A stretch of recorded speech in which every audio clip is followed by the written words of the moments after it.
Здесь находится сейчас 378 человек в Ютубе. Пусть бы все переходили в Ютуб. Мы рассылку сделали, и у нас в нашей вебинарной комнате нет трансляции. Ребята, переходите все в вебинарную комнату. Я здесь завершаю трансляцию. Будем начинать вновь.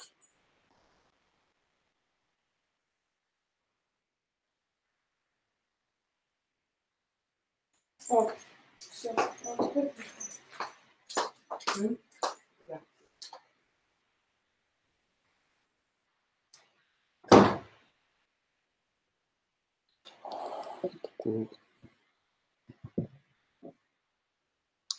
Здравствуйте. Ну что, давайте попробуем еще раз начать данный вебинар с третьего раза. Как говорится, Бог любит Троицу.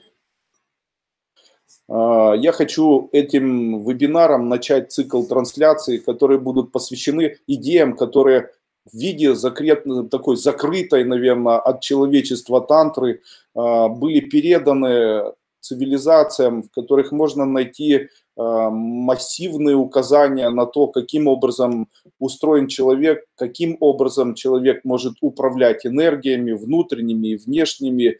И на каждой такой вот трансляции, в каждом вебинаре таком я постараюсь давать определенную информацию, которая будет посвящена там шиваизму, тантризму, возможно, я буду рассказывать о боге Раме, буду читать определенные тексты.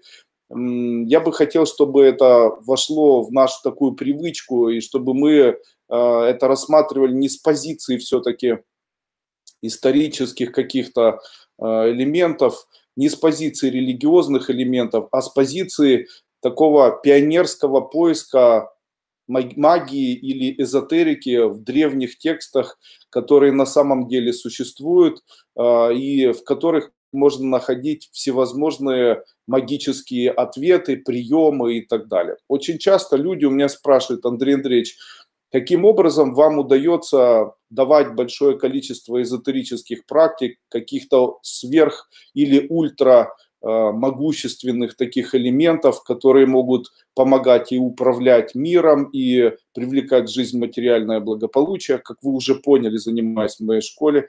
Я хочу вам дать ответ. Это способность альтернативного восприятия той информации, которая дается в виде древних вот таких писаний. С чего мы начнем? Мы начнем сегодня с темы, которая называется Шива. Что это такое Шива? Шива в переводе с санскрита обозначает благой, добрый, милостливый. Но мы не будем рассматривать позицию индуистского божества Шивы. Мы будем рассматривать те знания, которые были в доиндийской культуре. Доиндийская культура, которая существовала в притоках реки Ганга в Индии, это культура, которая сейчас только открывается, потому что последние несколько десятилетий производятся раскопки, и становится понятным, что существовала определенная цивилизация, которая уже 5000 лет назад могла ставить или возводила пятиэтажные дома, огромные храмы. При этом от этой цивилизации сохранилось только одно название, это название шиваизм, который в дальнейшем в ведийский период перешел уже в триаду пантеона божеств, и уже в период Упанишад произошло глобальное разделение писаний и так далее. Там в дальнейшем был еще период Пуран и так далее. Мы сегодня не будем рассматривать это все. Я могу сказать, что мне интересен этот период, потому что данный период является одним из самых тайных, одним из самых могущественных, арийских. Я считаю, именно с периода развития именно этой цивилизации вышло все человечество. Я нахожу в этих периодах и в этих древнейших текстах определенные ответы на то, как человек может применять магию, потому что я считаю, что та цивилизация, она была более могущественной и магической.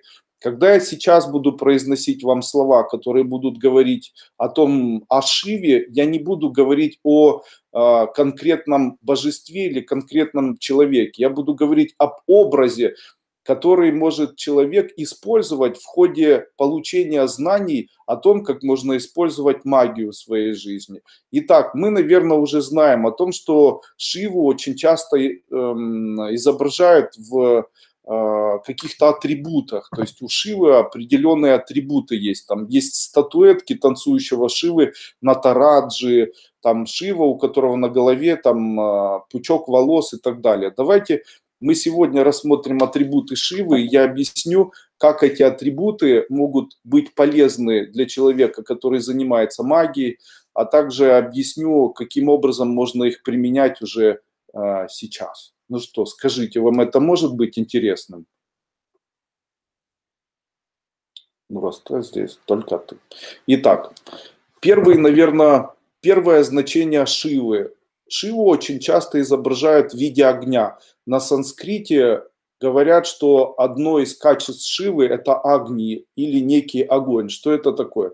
В каждом человеке огонь – это символ божественной энергии. То есть, если рассматривать Шиву с атрибутом огонь, то это говорит о том, что в каждом человеке есть жизненное тепло. То есть, в тот момент, когда говорят о том, что есть божественное тепло, то это божественное тепло и есть некая энергия Агни, которая существует в человеке, доказательство ее. Эзотерическое доказательство такого огня – это человек на протяжении жизни создает тепло, его тело выделяет тепло, и после своей смерти он становится холодным. То есть где-то гипотетически можно предположить, что Агни или некий огонь, или атрибут Шивы Агни является элементом человеческой жизни от ее начала до ее завершения.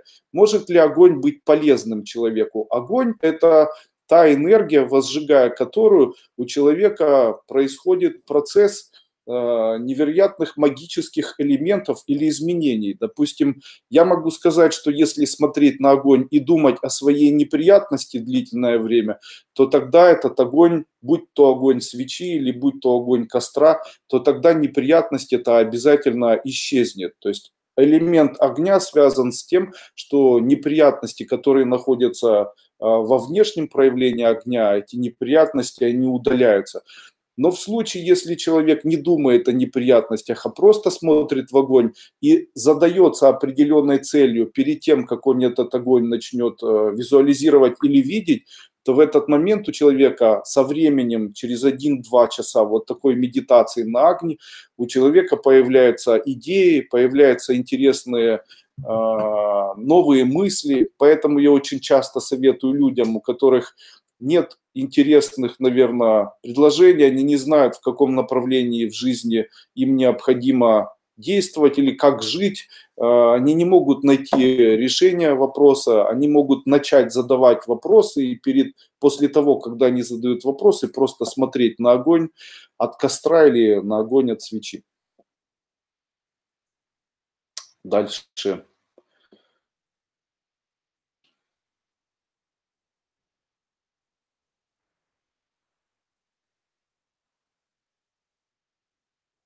Дамару, есть барабанчик такой, на санскрите дамару обозначает барабан. Это маленький барабанчик, символизирующий изначальный звук Вселенной, символ изначального звука или первичной вибрации, из которой получены все другие вибрации, составляющие творения. Дамару барабанчик, вы его, наверное, видите очень часто, его продают. Это маленький барабанчик, который можно взять за рукоятку и покрутить, создать вот такой вот звук. Обычно его используют в буддизме, а также используют его в Индии во время определенных ритуалов. Каким образом и как использовать такой барабанчик? Я сегодня расскажу вам, как можно использовать ритуальный барабанчик с целью привлечения клиентов, а также с целью сделать свой бизнес процветающим, а также исполнить свою мечту. Необходимо представить, будто в самом начальном этапе вашего визуального представления не было ничего, то есть была пустота. После этого вы должны очень нежно и тихонечко несколько раз указательным пальцем постучать по барабанчику. И после этого представить, будто быстро на вдохе и выдохе появился мир, в этом мире появился ваш бизнес, и в этом бизнесе появились первые клиенты, которые что-либо покупают. В этот момент вы начинаете очень быстро, ускоряя темп, стучать в такой барабанчик. Делать это необходимо утром, Таким образом, будучи элементом, который является изначальным звуком Вселенной, вы зарождаете звук Вселенной, зарождаете ее появление, и после этого энергию эту развиваете на то, чтобы она исполнила вашу мечту. Потому что звук вот такого барабана – это символистически побуждающее творение. Таким образом, вы, наверное, видели, как используют барабанчик, что сначала бьют в барабанчик тихонько, после этого усиливают звук, и после этого этот звук становится быстрее и быстрее. Так вот, это символистически обозначает пробуждение творения, появление того, что вы пожелаете. Здесь одна особенность. У кого есть этот барабанчик, тот и побуждает это творение. Ладно, Ольга Васильева пишет, буду отвлекаться. Да? Скажите, пожалуйста, почему при прохождении СНГ-11 все время хочется зевать? 7 раз проходила, и все 7 раз нападала зевота. Это значит, психической энергии не хватает. Да, это говорит о том, что у вас определенного вида энергии не хватает. Но в случае вашем, вам не хватает энергии не психической, а жизненной.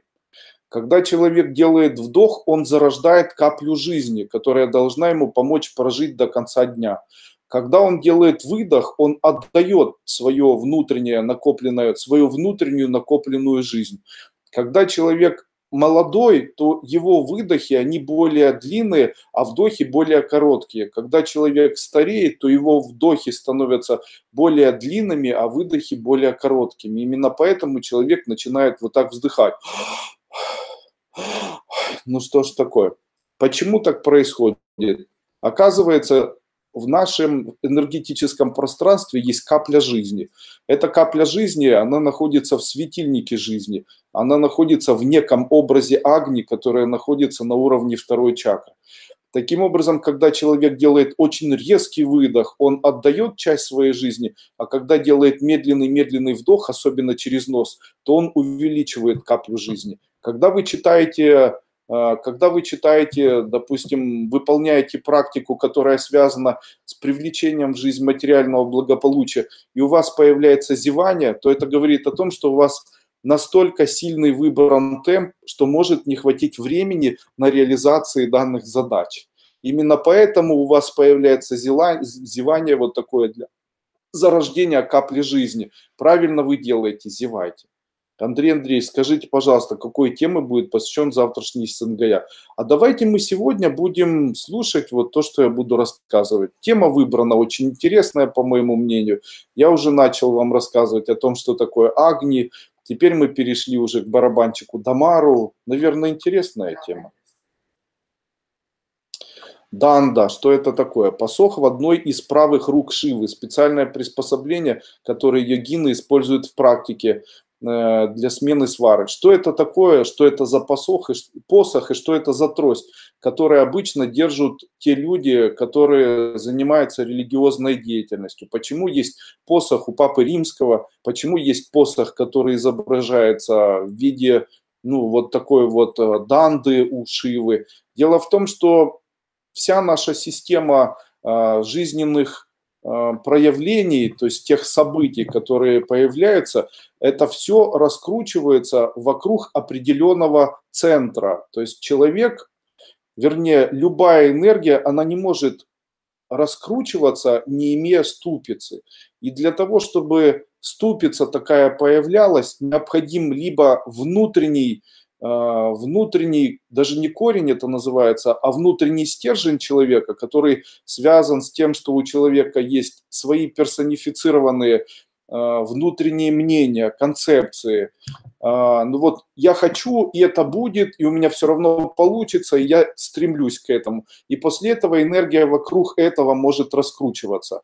Но очень часто из-за того, что, почему не будем рассматривать, но у человека есть мысли, которые сбивают его из определенной задачи. То есть у человека происходит, он как бы съезжает со своей темы. То есть я хочу построить большой дом. И после этого мне ничего не помешает. И после этого проходит там 3 года или проходит там 4 года, и после этого у меня чуть-чуть не получается, я думаю, может быть, мне дом уже не нужно, может, я хочу уже не дом, а многоэтажный дом, может, я хочу вообще времянку, и мне хорошо в палатке, и после этого, почему это со мной происходит, вероятнее всего на меня влияют внешние признаки, какие-то принципы, чьи-то советы и так далее. Для чего делается такая трость? Это трость, вокруг которой у вас будет развиваться ваше желание. Такую трость необходимо сделать. Если ваша трость сделана из чистого золота, то ваши концепции и ваши желания вокруг этой трости будут развиваться или раскручиваться в тот момент, когда вы ее будете просто держать в своей правой руке. На трости обычно пишут наивысшее свое пожелание или наивысшую свою задачу или наивысшую свою цель. Но не обязательно ее выполнять из драгоценных металлов, как это у Папы Римского, или из чего-либо там очень драгоценного. Достаточно взять обычную трость высотой с человеческий рост, обязательно прямую. Можно взять черенок от лопаты или швабры, и после этого на ней просто фломастером написать свои желания. И иногда во время медитации, особенно вечерней, просто произносить тихонечко свое желание и держать, или с открытыми глазами держать вот такую трость правой рукой. Такая трость, которая будет держаться в правой руке, это будет трость, которая будет символизировать ваш стержень, а на трости необходимо написать ваше персонифицированное идеальное желание. Почему у меня нет такой трости? Ну, я до конца своей жизни не определился. Дело в том, что меня очень вдохновляет свобода, как бы это ни звучало странно. Вы знаете, я когда-то общался с мужчиной таким, он очень знаменитый человек, и этот мужчина, он где-то мне открыл глаза. Он еврей, и всю жизнь они переезжают с семьей. В одном месте живут, в другом месте живут, они в Израиле живут, потом они приезжают в Украину, он директор рынка очень большого, потом они уезжают в Голландию, живут, потом уезжают в Норвегию. И вот их жизнь, она связана с бесконечным переезжанием. И когда-то, его зовут Александр, я когда-то с ним разговаривал и говорю: Александр Эдуардович, почему так получается, что вы с семьей всегда куда-то стремитесь? Почему у вас все время движение? Он мне тогда сказал такую фразу: ты никогда не задумывался, у евреев нет страны, почему? А у цыган нет страны. Почему? Потому что этих людей, их прельщает свобода. Вот этот дух внутренней свободы заставляет этих людей постоянно двигаться вперед, постоянно что-то искать, постоянно куда-то стремиться, постоянно к чему-то идти. Таким образом, это и есть элемент вот этого Шивы, наверное, элемент бесконечного, который символизирует вечный поиск, вечное творение, вечное движение. В этом ничего такого нет плохого, но вы представляете, в свое время я начал понимать, что меня действительно очень вдохновляет движение, мне очень вдохновляет, наверное, пока еще вдохновляет, наверное, вот такое желание двигаться. Естественно, со временем я обязательно сделаю данду, возможно, сделаю ее там из какой-нибудь палки, сверху намажу на нее золотую краску и напишу большими такими буквами ашрам, или напишу большими буквами страна Кайласы, где мы в дальнейшем все вместе найдем прибежище. Теперь вы понимаете, что обозначает данда или по-русски посох и каким образом его используют. Итак, чему нас научил Шива? Он нас научил использовать Дамару, потому что до него Дамару никто не использовал. Он нас научил еще 5000 лет назад использовать данду или посох. Потому что если у тебя нет твоего внутреннего стержня, но ты хочешь дом, как там у Вадима Зеланда было написано, необходимо написать на бумажке и после этого визуализировать правильно, это исполнится. Так вот, 5000 лет назад считалось, что не на бумаге необходимо это писать, а необходимо это написать на посохе, который необходимо во время медитации или просто так, просто держать в своей правой руке. Вот. Дальше.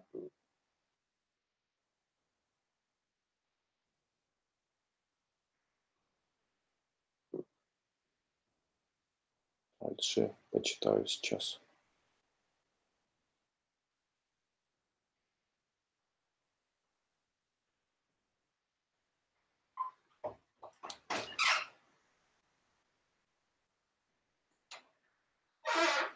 Ага. Пустака. С санскрита пустака переводится как книга. Книга или свиток символизирует изначальное знание. Вы представляете, те системы, которые выбрали элементы поклонения книге, эти системы, они управляются миром. Вы представляете, такая система есть у иудеев. Они признают Тору, признают священное писание, и это является символом вот такой верховной власти. Вообще, почему книгу или свиток положили божеству книгу или свиток? Ведь божеству, по идее, необходимы, не нужны никакие предписания. Божество или Бог, который управляет миром, он, по идее, знает и все и так. То есть ему нет никакого смысла обучаться, почему он положил или почему изображается в виде книги. Дело в том, что особенность человеческой расы заключается в том, что люди стремятся к постоянным знаниям. Это говорит о том, что человек, который движется на пути духовного роста, он должен быть человеком, который постоянно ищет определенные знания, постоянно обучается этому человеку, знания необходимые. То есть он знания настолько любит, при этом знания он выбирает не по принципу это плохие знания, это хорошие знания, это я буду изучать, это не буду изучать. Он просто эти знания получает как библиотекарь, понимает, что он знает еще и это, понимает, что у него есть еще и такая информация. Я считаю, что в виде изображения книги или свитка Шивы является тем элементом, который призывает людей на пути духовного роста постоянно заниматься или обращать внимание на свое персональное самообразование. Рудракша. Санскрит рудракша – это глаза или слеза. Семена голубого кипариса, по легенде, появились из слез Шивы, почитаются священными, носятся в виде малы. Что это обозначает? Рудракша – это фактически благородство по отношению к людям, с которыми ты рядом находишься. Рудракша или такие бусы, они фактически обозначают состояние сострадания. Почему есть символистика ношения рудракши на себе? Это состояние сострадания, которое возникает у человека как одно из проявлений божественной любви. То есть, когда человек одевает на себя рудракшу, то он должен понимать, что он автоматически находит в себе возможность быть добрым человеком. Давайте рассмотрим этот вопрос более подробно. Когда возникает у человека состояние любви? Состояние любви, оно очень часто может возникнуть у человека в тот момент, когда он видит перед собой абсолютно незащищенное существо. И у него появляется желание защитить это существо или помочь этому существу. В этот момент жалость к этому существу может быть настолько мощной, что могут появиться слезы. То есть, как это еще раз, пример, допустим, да, родился ребенок, этот ребенок беззащитный, если не будет ничьей помощи, этот ребенок может погибнуть. Человек, который является матерью этого ребенка, глядя на такого ребенка, может испытать сострадание. Можно ли сказать, что данное сострадание является одной из разновидностей любви? Скорее всего, да. Скажите, в тот момент, когда есть ощущение сострадания к человеку, то может ли в этот момент появиться негатив, может ли в этот момент появиться злость, раздражительность? Нет, потому что злость и раздражительность идет вразрез к понятию сострадания. Именно поэтому существует определенный тип эзотерики и с применением бус, которые делаются из рудракши. Когда человек одевает на себя бусы из рудракши, то он фактически включает элемент сострадания, который помогает этому человеку сделать все для того, чтобы окружающий мир начал очень хорошо к нему относиться. Почему используют бусы из рудракши? Бусы из рудракши используют, потому что, когда ты читаешь мантру, она может повлиять таким образом, чтобы что-то в твою жизнь пришло. И это может прийти через негатив, а может прийти через позитив. То есть это может прийти так, что вам придется воевать, и вы останетесь победителем, а через позитив это когда вам могут просто подарить, и вы это примете с благодарностью. Так вот, если читать мантру, используя рудракшу, то тогда, если читаете мантру для финансового или математического, то это будет, скорее всего, выигрыш, это будет, скорее всего, приятная благодарность, чем забрать, воевать, остаться победителем и так далее. Именно этому обучают Рудракша или элемент, который был у Шивы. Дальше. Слоновья шкура. Почему слоновья шкура? Слон – это существо, которое никогда не идет назад. Это существо, которое без конца двигается вперед. Когда существо двигается вперед, это заслуживает уважения. Если человек видит на Шиве слоновью кожу или где-то у него есть такая слоновья кожа, то это фактически создает элемент энергетический, который говорит этому человеку: если за что-то берешься, обязательно доведи это до самого конца. Таким образом, это говорит о том, что необходимо всегда доводить все до конца. Тришула или трезубец – один из основных и важнейших атрибутов Шивы. Я уже рассказывал, каким образом использовать трезубец. Трезубец используется в тот момент, когда вы хотите обозначить то место, которое будет всегда вам принадлежать.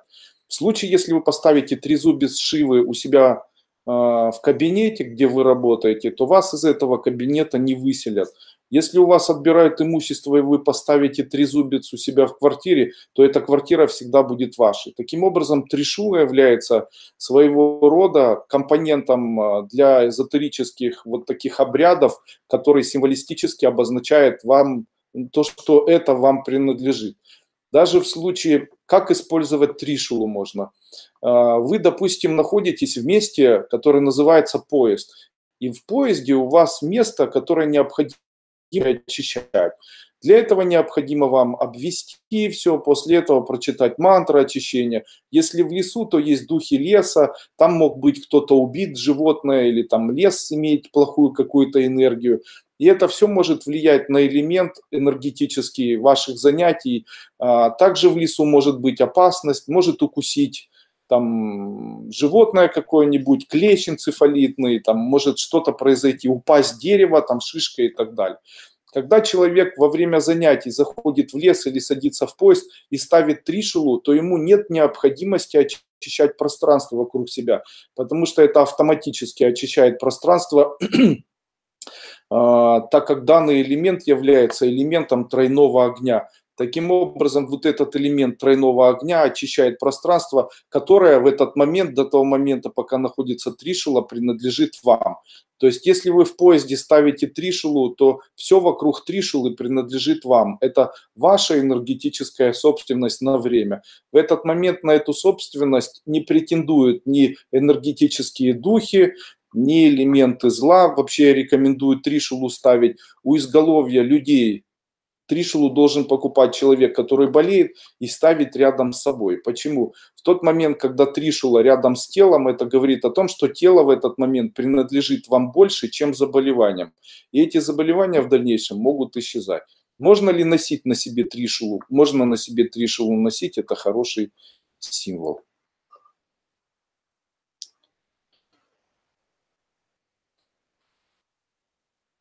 Кто там еще? Дубинка нет. Там у нас есть еще, сейчас я попробую найти. Ага, очень часто мы видим у Шивы за головой копье и стрелы. Это для того, чтобы человек обязательно ставил себе задачи. Считается, что человек, который не ставит себе задачи, ни к чему и не приходит. Именно поэтому стрелы и лук обозначают «поставь задачу и двигайся к этой задаче». Люди, которые не ставят в жизни себе задач, они так ни к чему и не приходят, проживают как бы зря. Там есть еще изображение змеи. Наверное, вы видели изображение змеи, которое очень часто на плечах у Шивы находится, и изображение кобры, которое находится сзади его. Считается, что это своего рода прообраз энергии кундалини, но я могу вам сказать, что это не так. Давайте вспомним более позднюю историю, даже не более, более раннюю историю, такую, мы об этом будем говорить, мы когда-нибудь откроем Библию, и я расскажу вам символистику, наверное, библейскую.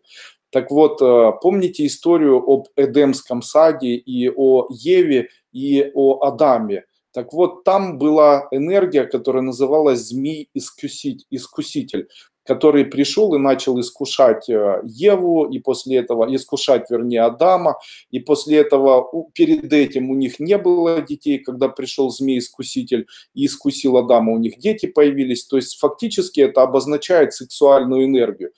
Что такое сексуальная энергия? Вы знаете, это энергия, которая побуждает мужчину завести семью. Это хорошая энергия. Это побуждает женщину завести семью и это родить детей для мужчины. То есть это энергия своего рода побуждающая с одной стороны, а с другой стороны нет, потому что есть ряд людей, которые одержимы блудом и постоянно им необходим новый половой партнер. Это мужчины, которые не могут никак успокоиться, вечно ищут новые тела. Это женщины, которые не могут никак сосредоточиться и жить, сосредоточившись там на одном человеке. И это мешает человеку двигаться по пути духовного роста.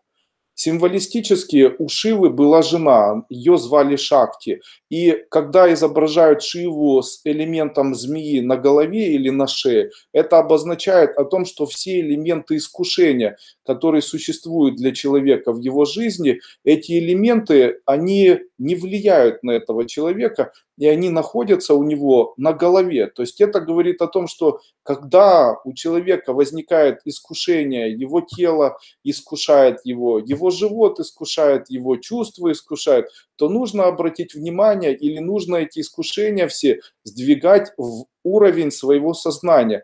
Таким образом, сознание будет решать элементы вот таких искушений. Таким образом, подчиниться, да. То есть символистически это обозначает подчиниться, подчинить элементы искушения.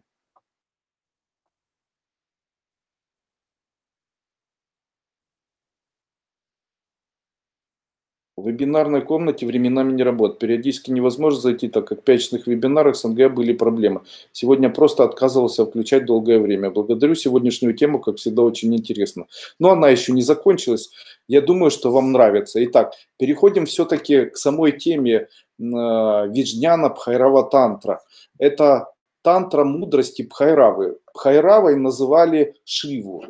Один из самых важных текстов школы Трика в кашмирском шиваизме. Но дело в том, что кашмирский шиваизм, он рассматривает самого Шиву уже с позиции Бога. То есть он рассматривает его уже в пантеоне божеств. То есть он рассматривает его уже в пантеоне вот этой Тримурти, куда входит еще и Вишну, и Брахма, и так далее. То есть я здесь не говорю о самой культуре вишнаизма, я говорю о культуре, в которой мы, как пионеры, которые ищут оккультно или ищут тайны, ищут настоящую магию, пытаются выяснить, что же при помощи вот этих текстов пытался передать, наверное, вот этот народ своим, наверное, последователям. Как я это вижу?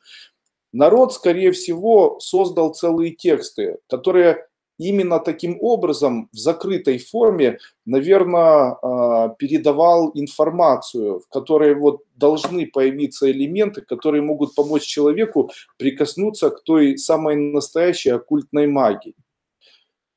Почему не написали прямым текстом? А теперь давайте представим. Допустим, уже в наше время создана ядерная ракета или ядерная цепная реакция. И после этого наша цивилизация решила оставить информацию, и эта информация, допустим, попала бы в руки в средневековье обычным людям. Скажите, к чему бы это привело? Можно ли сказать, что цивилизация, она бы погибла? Ну, скорее всего, это бы и произошло. Я постараюсь когда-нибудь прочитать некий китайский текст, у меня есть такой интересный текст, и там ряд предупреждений о том, что в действительности информация, которая существует, она необходима людям, и они бы хотели дать эту информацию, и они ее дают, и только исключительно некоторые особо знающие поймут эту информацию для того, чтобы не было разрушения человечества. Почему? Считается, что мир создан с позиции абсолютного равновесия. И то, что сейчас происходит, и кажется, мир не живет с позиции равновесия, это ошибочное понимание. То есть, если где-то возникает злость, с другой стороны, с позиции равновесия будет проявляться проявление любви. И с позиции и первого, и второго это все будет аннулироваться, превращаться в энергию. То есть, раз есть вибрации, то есть есть грубо линия, это провод. В этой линии сверху этого провода создается электрический электромагнитный фон. И внизу этой проволочки создается электромагнитный фон. Но проволочка все обнуляет. То есть сверху появляется элемент возмущения, и после этого он заземляется на вот этот провод. Снизу появляется возмущение, он заземляется на этот провод. Таким образом, хоть у нас негативные состояния, хоть позитивные, они все равно заземляются. И вот эти заземления, они своего рода, они даже имеют название. То есть вот этот провод, я о нем рассказывал когда-то на первой ступени, этот провод называется проводом спица фуриока. Кстати, у Шивы тоже была некая такая энергия. Я сейчас попробую прочитать.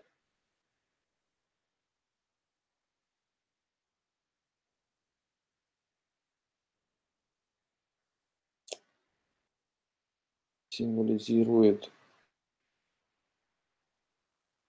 В общем, есть там определенные знания. Да, действительно, есть у Шивы, очень часто его рисуют с золотистой такой полоской. Это как бы чакры, которые все между собой соединились, и там находится золотая стрела.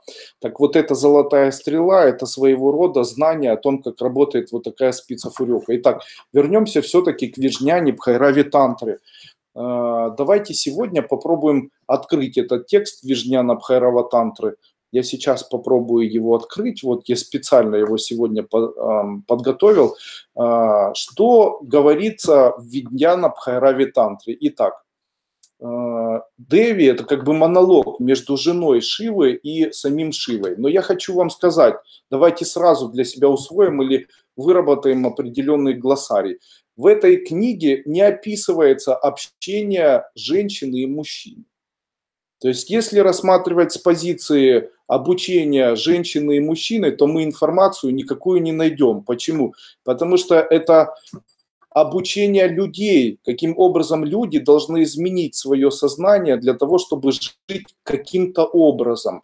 Итак, женское начало – это начало такое, которое связано со строительством, а мужское начало – это то, что может дать это строительство. Допустим, женщина говорит: «Я хочу дом». После этого мужчина говорит: «Хорошо, я его построю для нас». То есть женщина создает стимул, она спрашивает. Давайте рассмотрим это с такой позиции.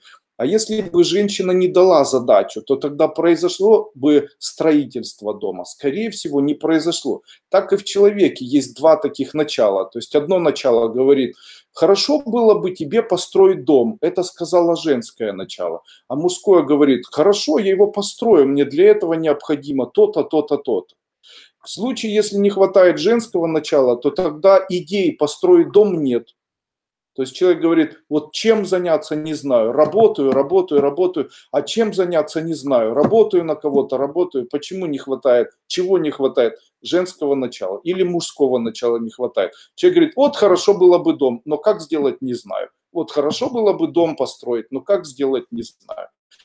И после этого выдвигается о том, как женское начало в сознании одного существа создает процессы. Итак, вот это женское начало спрашивает у мужского начала, оно спрашивает: в чем заключается твоя подлинная сущность? То есть где найти, я перевожу, где найти человеку потенциал для того, чтобы всегда испытывать состояние счастья, всегда испытывать состояние радости. Второй вопрос: что есть это наполненная чудесами Вселенная? То есть человеку говорится о том, что ты должен обращать внимание на мироустройство. Не стоит задумываться о чем-то, что связано там просто с твоими ногтями, волосами, руками. Это тупиковый путь, потому что когда ты будешь обращать внимание исключительно на цвет твоих зубов, цвет твоих волос, цвет твоего лица, красоту твоего лица или еще что-то, как просто любоваться елочками, небом или еще чем-то, то ты, скорее всего, ни к чему не придешь. В тот момент, когда появляется у тебя задача и ты хочешь, еще раз прочитаю, что есть наполненная чудесами Вселенная.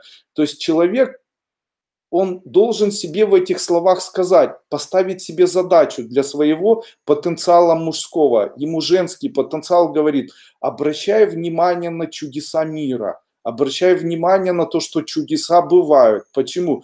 Тот, кто не обращает внимания на чудеса, тот, кто не верит в чудеса, с ним этого не происходит. Вот смотрите, порчи с глаза – это тоже чудеса. Люди верят в порчи с глаза, их портят и глазят. У меня была встреча когда-то с человеком, этот человек мне сказал такое, он говорит, я совершенно не верю в эзотерику, я считаю, Андрей Андреевич, это женщина была, я считаю, Андрей Андреевич, что вы занимаетесь кидаловом людей, то есть вы обманываете людей, скорее всего, и после этого они вам верят, я считаю, это все полная фигня. А я говорю, ну а в чем ваша проблема, Алена? Она говорит, ну у меня ресторанный бизнес, у меня не получается продавать, а я вообще по жизни не фартовая. Я говорю ей, послушайте, но ведь то, что вы сейчас сказали мне, это вы сказали о том, что вы верите в эзотерику. Она говорит, как я сказала, что я верю в эзотерику? Я совершенно не верю в эзотерику. Но вы же сказали, что верите в элемент везения. Она говорит, в элемент везения верю. Ну так как где здесь эзотерика? Ну так как кто создает это везение? Тогда это везение, это что-то оккультное. Тогда это везение, это связано с чем-то, что невозможно не потрогать. Она говорит, ну я не знаю, как-то же везение, может Бог. Я говорю, а Бог тогда что? Бог это и есть элемент эзотеризма, понимаете? Все, что невозможно потрогать руками, это и есть элемент эзотеризма. Таким образом, когда человек говорит, мне просто не везет, нужно ему сказать, да мы эзотерики просто. Дело в том, что мир делится на эзотериков, которые не знают, что они эзотерики, говорят, нам не везет в жизни. Вы эзотерики, которые настроены на то, чтобы не видеть чудеса Вселенной. Или видеть чудеса Вселенной в виде негатива. То есть о чем сказала Деви у своего мужа Шиве. Она сказала, что есть это наполненная чудесами Вселенная. То есть она по-другому сказала, нужно искать эти чудеса, и нужно верить в чудеса, и нужно видеть чудеса. Таким образом, я себе говорю обычно в виде вот таких чудес, такие слова, я себе произношу. Я не знаю, как у кого, у меня будет только хорошо, я верю в чудеса. И невозможное, помните, я когда-то на ступенях говорил, и невозможное возможно, если верить в чудеса. Таким образом, для того, чтобы человек начал испытывать состояние счастья, этому человеку, это в Видьявабхайрави Тантре сказано, то есть это сказано о том, что необходимо эти чудеса найти.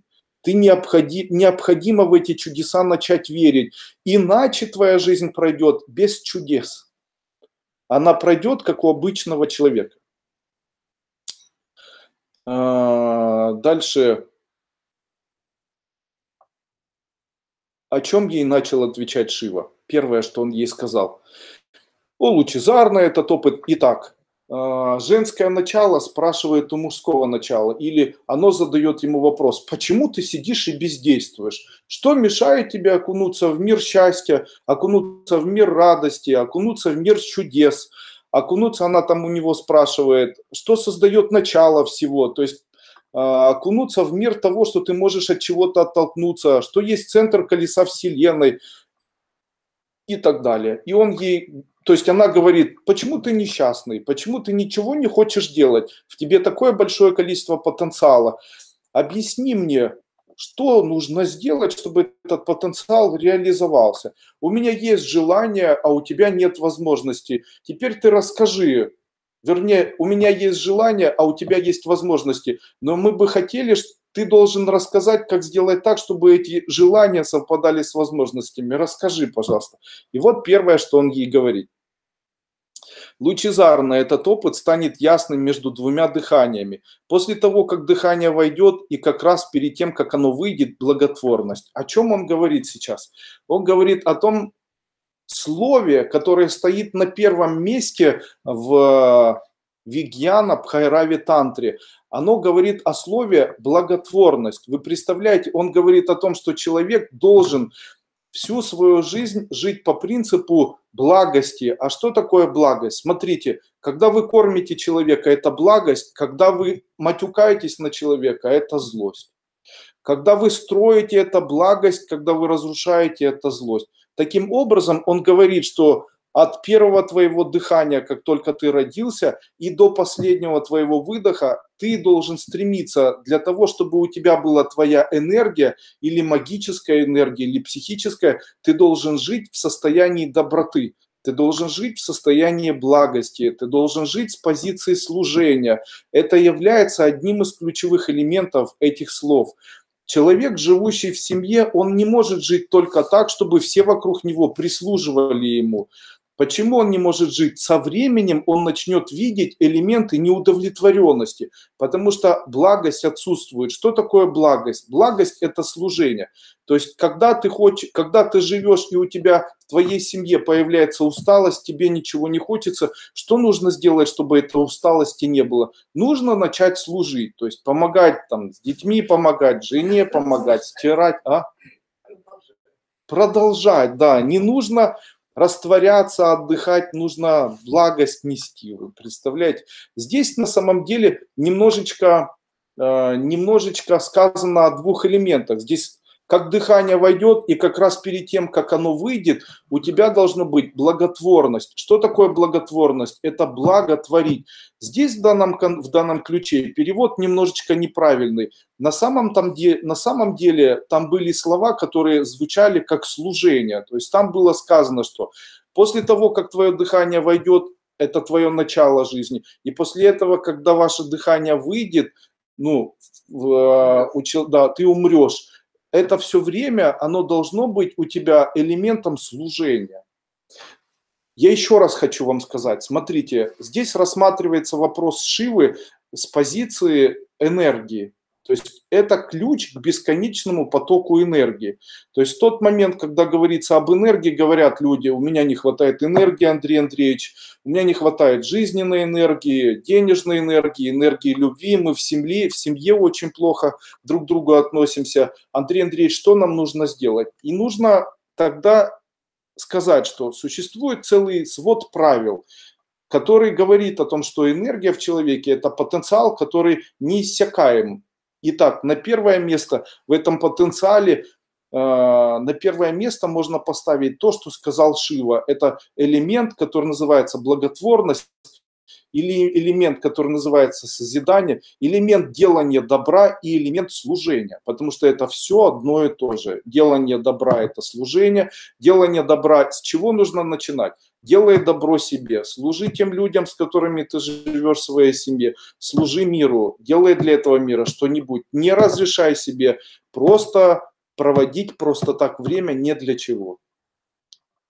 Но он же не поставил на первое место медитации. Но вы представляете, насколько не видят эзотерику люди, которые вот эту тантру, Вигьяна Бхайрава тантру проповедуют. То есть они говорят, в данном случае Шива говорит о том, что когда дыхание войдет и перед тем, как оно выйдет, должна быть благотворность. И вы представляете, они понимают это буквально и после этого выполняют эзотерическую практику, когда с закрытыми глазами делают вдох, а с открытыми делают выдох, и в середине себя ощущения создают, которое называется благотворность. Но здесь говорится не об этом. Здесь о магии говорится, здесь совершенно другое. Сейчас я посмотрю, не прервалась ли трансляция.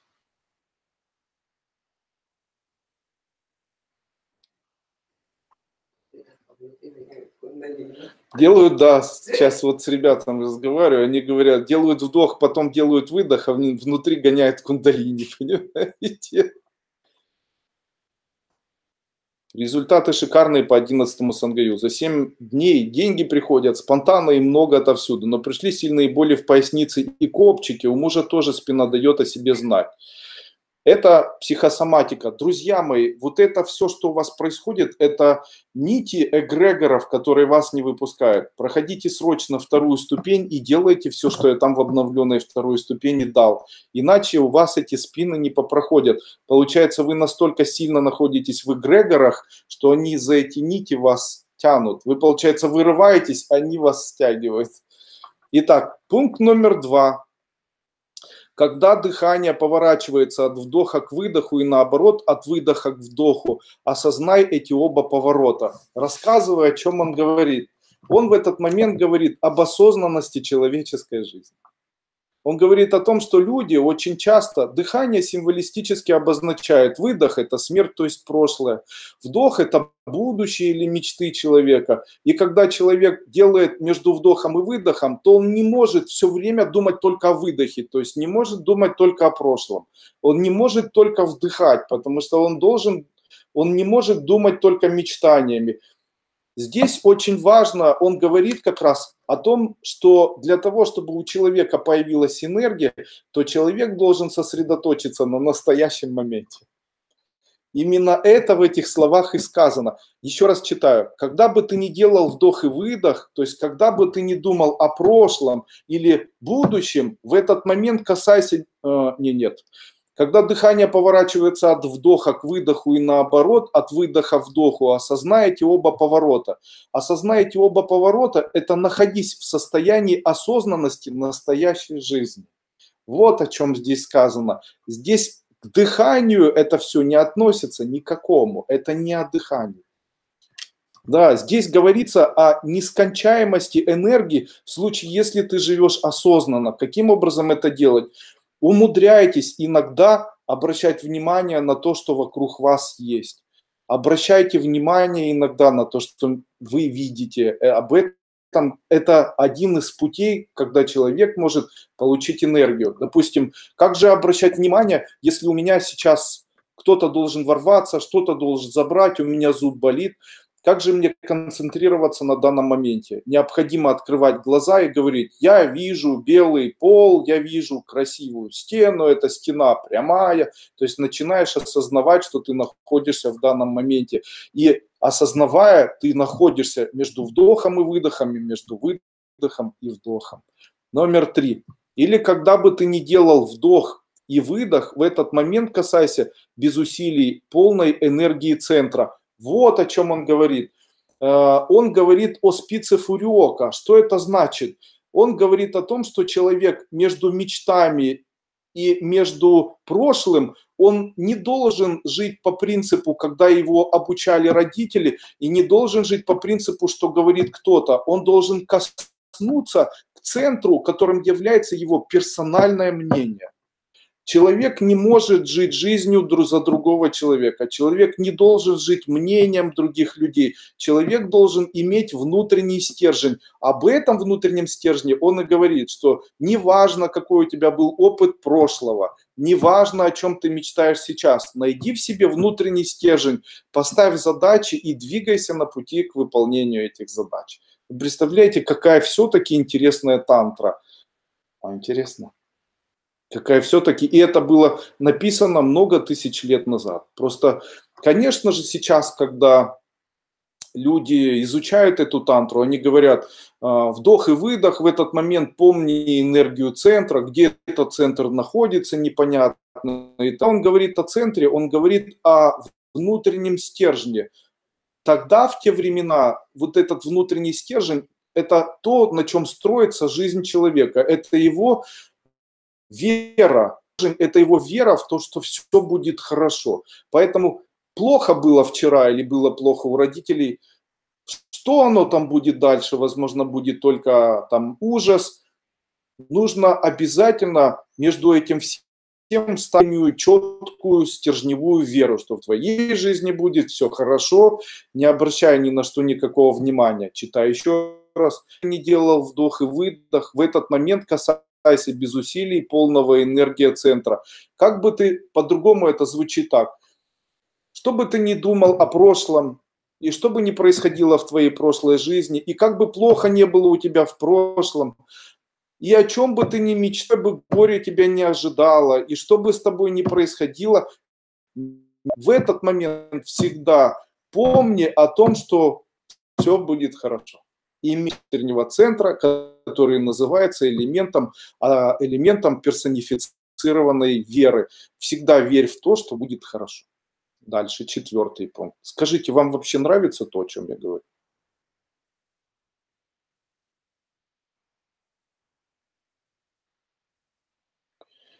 Подскажите, пожалуйста, почему после прохождения 11 СНГ увеличивается раздражительность и злость? Спасибо. Это должно происходить. Вас за ноги и за тело держит эгрегор, который настроен на то, чтобы не выпустить вас из элементов повторяющихся страданий. Когда вы выходите из эгрегора за счет вот этого сангая, то он начинает вас тянуть вниз.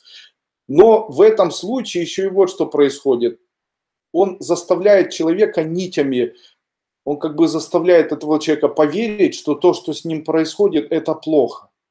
То есть это же энергетически, то есть человек переходит на новый уровень, и в этом новом уровне он получает уже по-другому, у него энергия уже возникает другая, он живет и дышит другим энергетическим воздухом.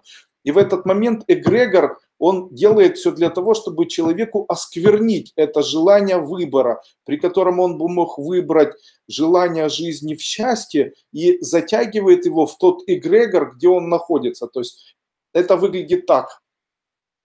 Это выглядит так.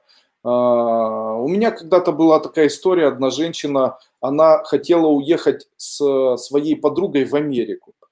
И уже сделали документы, ей дали вид на жительство, она там грин-карту, по-моему, выиграла, и ее подруги. И после этого они сразу же после института решили выехать. Их там в КГБ вызывали. И у этой подруги, у нее очень сильная была вера, она очень хотела уехать. И у этой как бы за компанию, знаете, там я тоже поеду, все будет хорошо и так далее. Но перед самым выездом к ним приехала родная тетя. И эта родная тетя целую ночь говорила о том, что вот не надо тебе туда, не нужно никак тебе туда ехать, там, зачем тебе это нужно. И после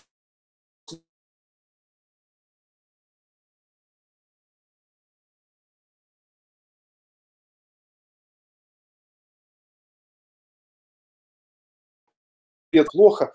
А ее подруга приехала, и они, будучи студентами, сразу же она там нашла работу, уже через 2 года смогли уже приобрести квартиру, и потом только спустя, насколько я помню, там, я не могу точно сказать, по-моему, 18 лет, у этой уже ребенок был, она уехала в Америку со своим мужем, и потом говорит, зачем я эту тетю послушалась, настолько мне там хорошо было жить и так далее. И вот я понимаю, как это устроено. То есть один эгрегор, он омрачил восприятие. То есть ей все шло, и мир давал ей все для того, чтобы она свободно перешла из одного эгрегора в другую вот такую систему и не могла никак перешагнуть. И, конечно же, это влияет. Вы читаете, мы совершаем во время Сангая-11 такой опыт. Наш конь вместе с всадником, он погряз в болоте. И наша задача при помощи Сангая вытянуть себя за косу, которая находится у нас на голове, как у барона Мюнхгаузена.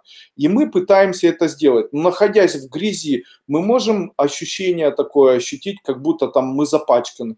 Но когда ты в грязи находишься, дышишь грязью и все время в грязи, то тогда ты этой грязь не ощущаешь, но стоит тебе сделать глоток чистого воздуха, то ты сразу начинаешь видеть, вот смотрите, я в грязи и пахну грязью, если рядом грязь, я ее не замечаю, но стоит мне помыться и находиться рядом с грязью, я ее запах начну чувствовать. Таким образом и в Сангая, когда вы достаете себя из энергии ужаса, материального неблагополучия, у вас появляется элемент раздражения, потому что вы начинаете видеть те компоненты, которые привели вас к тому, что вы в нищете. Вы видите нити григорианские. Вот так.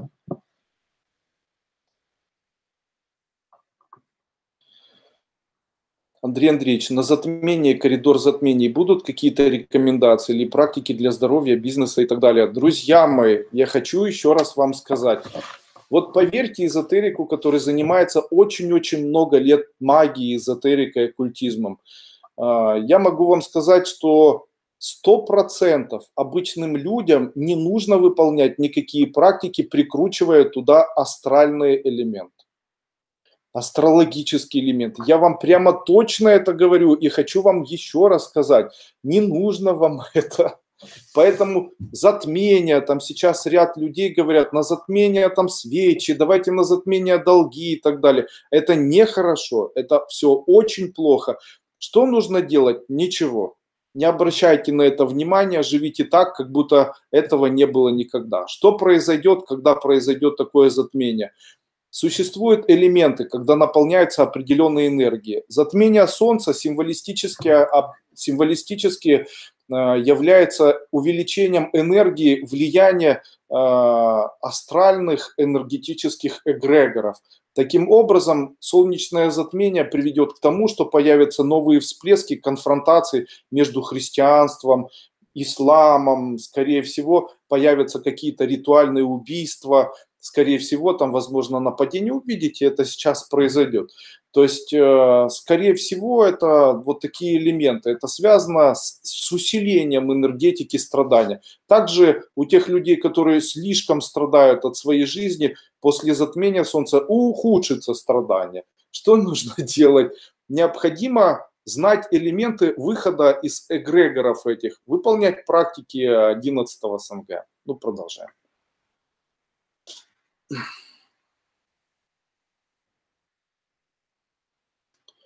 Дальше, номер 4. Хочу еще раз напомнить, мы читаем Виджняна Бхайрава Тантру, сейчас уже 19:11, итак, 4. Когда выдохнуто все, перевожу, когда выдохнуто все, это говорит о том, что человек думает о прошлом. И дыхание останавливается само собой, или полный вдох и остановка, при такой вселенской паузе частное «я» исчезает. Это трудно только для нечистых или для тех, кто нас ищет. Рассказываю, о чем он говорит. Когда вы в бесконечных воспоминаниях погрязли, или когда вы в бесконечных мечтах находитесь, в этот момент у вас появляется отрицание себя, и вы себя не замечаете. Когда у вас бесконечные мечты, разве вы в мечтах ощущаете себя? Или если вы о прошлом думаете, то вы мечтаете и думаете там о себе. И в этот момент, в случае, если вы не думаете о себе, то в этот момент может произойти осуществление, повторение этого всего. То есть, если человек мечтает настолько сильно, что забывает о том, кто он, как его зовут и так далее, то, скорее всего, это прекрасное, о чем он мечтает, будет являться элементом исполнения этой мечты. Потому что в этот момент у него исчезает дыхание, в этот момент у него исчезает концепция ощущения себя. Или человек думает о чем-то прекрасном, что в его жизни произошло ранее, и в этот момент настолько его воспоминания захлестывают его, что он себя в этот момент не ощущает. Он не обижает. Что такое ощущать себя? Не обижаться, не думать о себе, не думать, какой ты. Если в этот момент я исчезает, то это элемент, который сделает или принесет это в твою жизнь. Таким образом, здесь указана магия, которая может помочь человеку иметь знания философские, каким образом можно исполнить свою мечту. Я вообще противник этого всего. Почему? Потому что люди, живущие в европейском социуме, им для выживания необходима концептуализация своего персонального эгоизма. То есть человек без харизмы, он не может жить качественной и хорошей жизнью. У нас постоянно происходит в жизни продажа себя, ретрансляция себя. Мы постоянно пытаемся в нашей жизни сказать, насколько мы хороши, умны, насколько мы обеспечены и так далее. То есть у нас презентация эгоизма происходит. Поэтому, когда человек начинает мечтать, если в этот момент у него есть элемент эгоизма, то тогда вот то, о чем он мечтает, это никогда не исполнится. Но бывают такие люди, они тонкие. Вот трудно для нечистых или для тех, кто не ищет. Трудно для нечистых, это трудно для тех, кто не могут упустить свой эгоизм. То То есть не могут опустить там, насколько вы важна, насколько там, ну это выглядит так. Я мечтаю о прекрасном муже, и будет вот такой хороший мужчина, и буду я с ним жить и так далее. И он будет богатый, потому что я богатая, я буду ездить на дорогой машине, буду язык всем окружающим показывать, все будут завидовать. Все этого ничего не произойдет. То есть в тот момент, когда я буду ездить, исчезнет, а будет просто там, мне будет нравиться совместная жизнь. И дальше картинки такие, там красивая машина, красивая жизнь, красивая еда, красивые путешествия, приятное обнимание, теплые отношения, ну если это можно представить. В этом всем отсутствие полного «я». То есть, а почему нету? То есть, почему нету, отсутствует, значит, это все остальное исполнится. Вот такой номер 4. Номер 5. Рассматривай свою сущность как лучи света, поднимающиеся от чакры к чакре по позвоночнику. Так поднимается в тебе жизненная сила. Рассказываю, а что же это такое? Почему от чакры к чакре? Первая чакра – это чакра нашего физического тела. Вторая чакра – это чакра наших желаний. Третья чакра – это чакра действий. Итак, чему он побуждает здесь? Первое. Не нужно быть обвивалентным, не нужно быть одновалентным. Нужно быть человеком, у которого есть желание. Ваше тело хочет, если ваше тело хочет, то нужно обязательно, чтобы это желание реализовалось. Для того, чтобы реализовалось, необходимо обязательно действие. Для того, чтобы действие было, необходимо обязательно чувство, чтобы у вас было желание это сделать, чувство. И после этого сознание, и после этого вера, оно, получается, все это будет реализовывать. А почему это все двигается по позвоночнику? Позвоночник – это элемент абсолютной веры, что все будет хорошо. Почему болит у человека позвоночник? Позвоночник болит в тот момент, когда человеку говорят: ты должен делать вот так. Или человек сам себе произносит: я должен делать как люди. Или начинает смотреть, как делают люди, и после этого пытается повторять точно так же. Но так никогда не произойдет.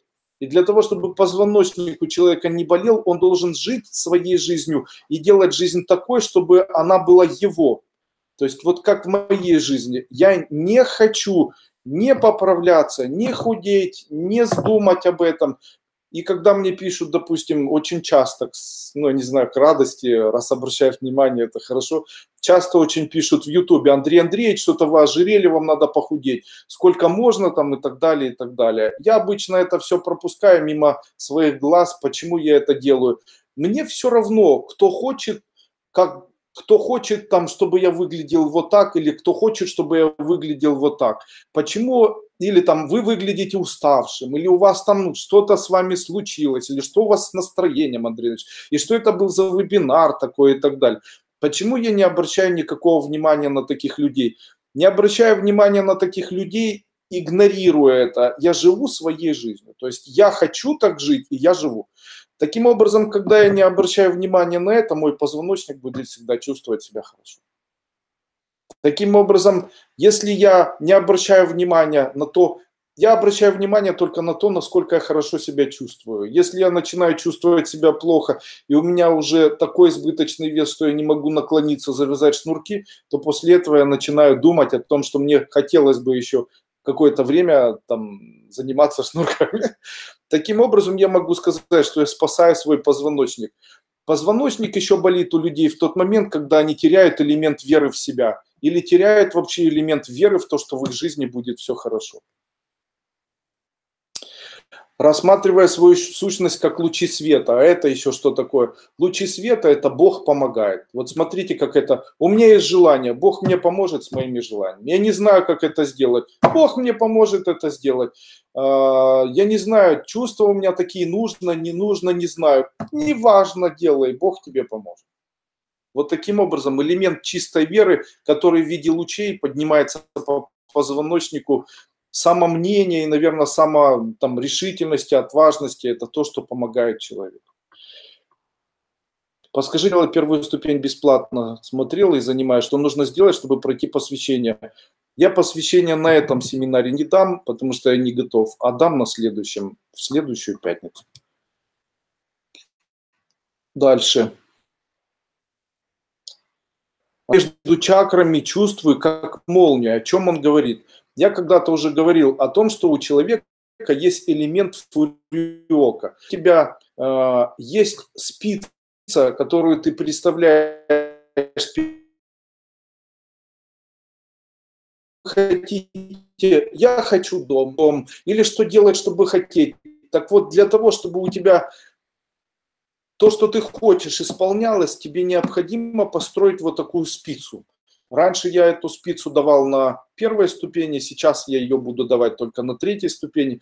То есть это спица или вот такой посох, который находится в середине человеческого тела, который можно представлять или чувствовать, как будто молния в середине находится. Смотрите, как сделать так, чтобы вокруг вас ваши события происходили.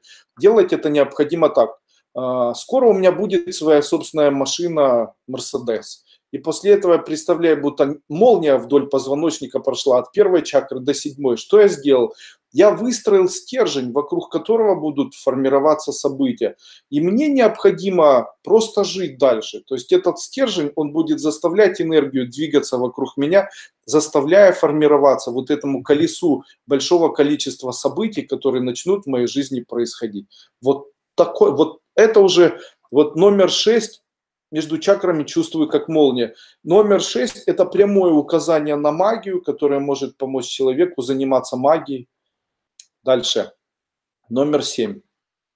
О Деви, представляй санскритские буквы в этих полных медовой сладости центры сознания. Сначала как более тонкие звуки, а затем как еще более тонкие ощущения. Затем, оставляя их в стороне, будь свободна. О чем он сейчас говорит? Он говорит о том, что о каких санскритских буквах он говорит. Это буквы обозначают Ом, Ахум, Ха, Хо, Хрим. Что это за слова? Смотрите, Ом слог. Ом слог – это слог восхищения. Человек делает так. Дальше. Слог А. Что он делает? Это удивление. Дальше. Ху он делает, когда устал, то есть наработался, или так, ого, как много я сделал. Дальше ха, то есть он веселится, ха-ха-ха-ха-ха. Дальше хри. Хри это своего рода не забывай кушать, не забывай защищать свою семью. Хо. Помни о том, что желание это важно. Желания заставляют человека ставить задачи. Почему он говорит, что сначала нужно эти слога видеть? То есть человек должен знать, как устроена его энергетическая природа. После этого он должен почувствовать, как это устроено. После этого он говорит как раз о том, что мы должны начать ощущать вибрации. Что это за ощущение вибрации? Я сейчас вам открою тайну. Миллионы людей ничего не хотят. Это говорит о том, что они не чувствуют эту вибрацию. А как их заставить хотеть? Миллион людей перестали смеяться. Сегодня приходила девочка, она хочет сейчас жениться с мальчиком. Я ее 5-й раз вижу, она невеста, ни разу не улыбнулась. Вот если человек не улыбается, я бы с ней не жил. Серьезно. Она приехала, мы улыбаемся, а она не улыбается. Ну что это такое? Мы обнимаем, кормим, там сами счастливые, а она не улыбается. Какая будет жизнь совместная с этой женщиной? Тут даже думать нечего. Она будет безрадостной. Почему? Она находится в состоянии безрадостности. О чем здесь говорится? Здесь говорится о том, что в ней почему-то эти чувства, они не возникают. То есть он обучает свою жену и говорит: Деви, начни чувствовать желания свои, начни чувствовать, пусть у тебя смех появится в жизни, пусть у тебя появится чувство, пусть у тебя появится желание создавать семью, пусть это будет у тебя, пусть у тебя мысли об этом появятся, будь радостным человеком, имей желание, делай что-то для того, чтобы они реализовывались, старайся в этом направлении, чувствуй все, потому что сейчас мы дожились. Есть люди, которые не чувствуют. Почему? Как можно не чувствовать свое тело? Но оказывается, такие есть. Человеку говоришь, ну вы чувствуете свое тело? Нет, тело не важно. Дальше чувствуй там, а дальше он в самом конце произносит, затем, оставляя их на стороне, будешь свободным. А это о чем он говорит? Есть люди, которых клинит в этом. То есть есть люди, которые вот там, я буду вечно смешным, это самое важное, буду только, вот я буду жить ради любви, только любовь буду дарить всем, любви, вот знаете, христианская тематика есть. Иисус Христос сказал, что все ради любви. Не то увидели в христианской тематике, потому что Иисус Христос – это путь человека, который всю свою судьбу положил на элемент служения окружающим людям.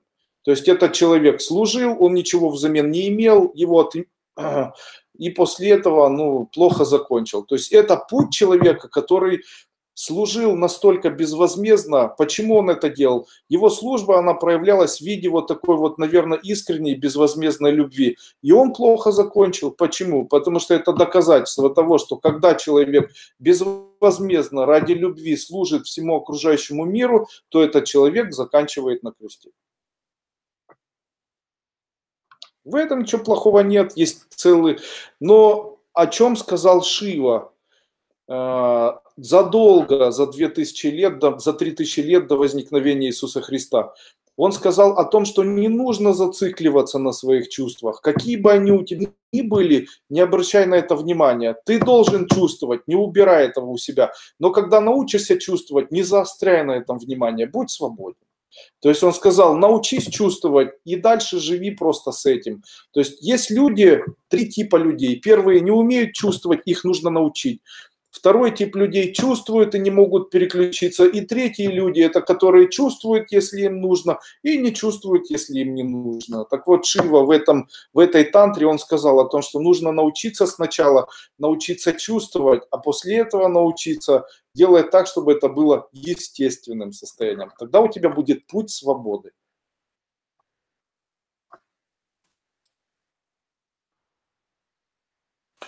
Дальше... Что он там писал еще? Номер 8. Внимание, ум будет перед мыслями, пусть форма наполнится сущностью дыхания от макушки головы, как поток света. Рассказываю особенность нашего сознания. Он сказал, что, смотрите, говорят обычно, думай головой. Думай головой. О чем он здесь написал? Особенность качества нашего сознания или ума – это качество огонь. Особенность этого сознания и ума – это качество агния, которым это главный атрибут Шивы, элемент огня. Наше сознание – это огонь, который находится в нашей голове. В случае, если у человека появляется чувство, то эти чувства мешают человеку думать головой. Появляется желание тела, и человек не может чувствовать и думать, он начинает, а ему нужно сосредоточиться в голове. Почему он сказал о том, что это в межбровье? Потому что там находится наш ум. Он указал, вот этим надо думать. Не думай вот этим, там, где находятся половые органы.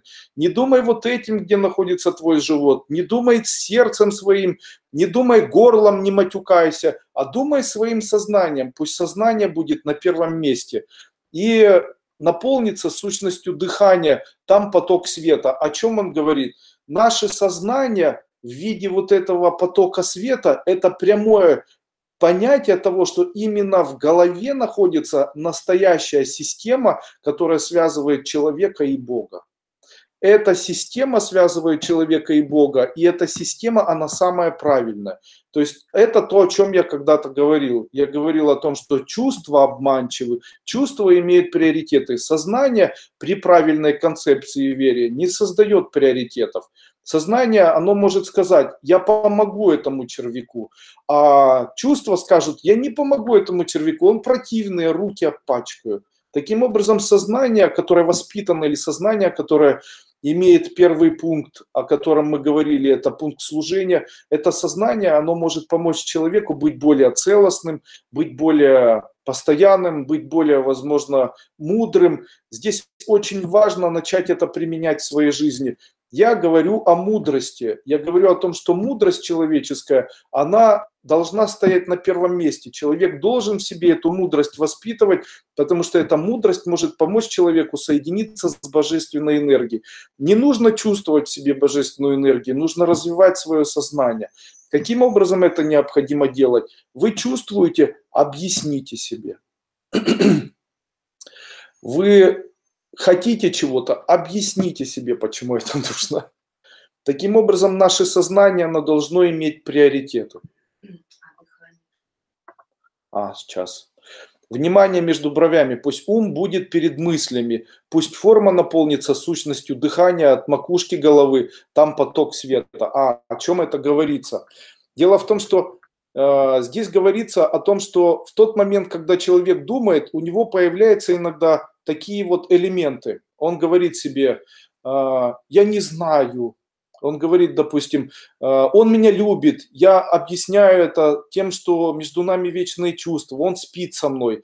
После этого сознание, оно должно быть таким, оно говорит, да не любит он тебя постоянно использует, давай логически на это все обратим внимание. Нету логики в его поступках, скорее всего, он просто подлец. А после этого вы делаете так, начинаете как бы над головой представлять пространство, видите,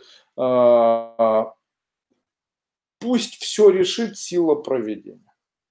Делайте так. Я не знаю, как мне с ним жить, с этим человеком. После этого делайте вдох, сосредотачивайтесь на макушке, делайте выдох и говорите, пусть все решится в виде провидения. Пусть, если любит, останется, если не любит, пускай исчезает. Это фактически энергетическая практика, которая является одной из самых древних, которую передал Шива. То есть сущностью дыхания от макушки головы вверх вы сделаете все для того, чтобы это провидение решило ту задачу, которая мешает вам. При этом это возможно, допустим, чувство, после этого логически воспринимаете это все, и после этого решения не сами решаете, а делаете так, что переносите элемент решения в сторону божественной энергии, которая это все может для вас реализовать.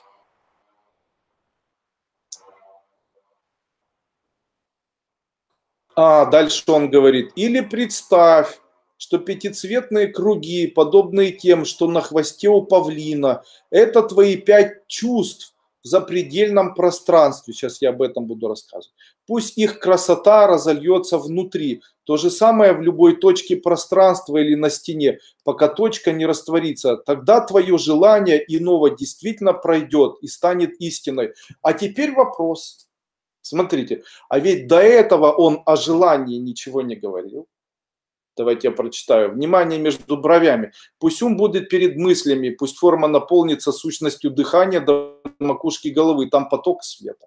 Но ведь он же не сказал здесь о желании никаком, правильно? Но я же сказал о том, что если от макушки и дальше там желание будет исполняться, то тогда он в 9-й тантре произносит, тогда твое желание иного действительно пройдет или станет истиной. Вы представляете?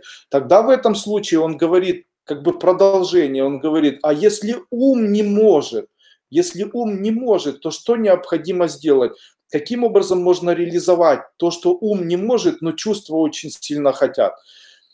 Он говорит вот что, если ты хочешь, чтобы твои желания были реализованы, то ты в запредельном пространстве сзади себя. Запредельное пространство – это пространство, которое находится сзади вас, или пространство, которое вы сзади себя представляете, не находясь в том месте, где вы находитесь. Запредельное.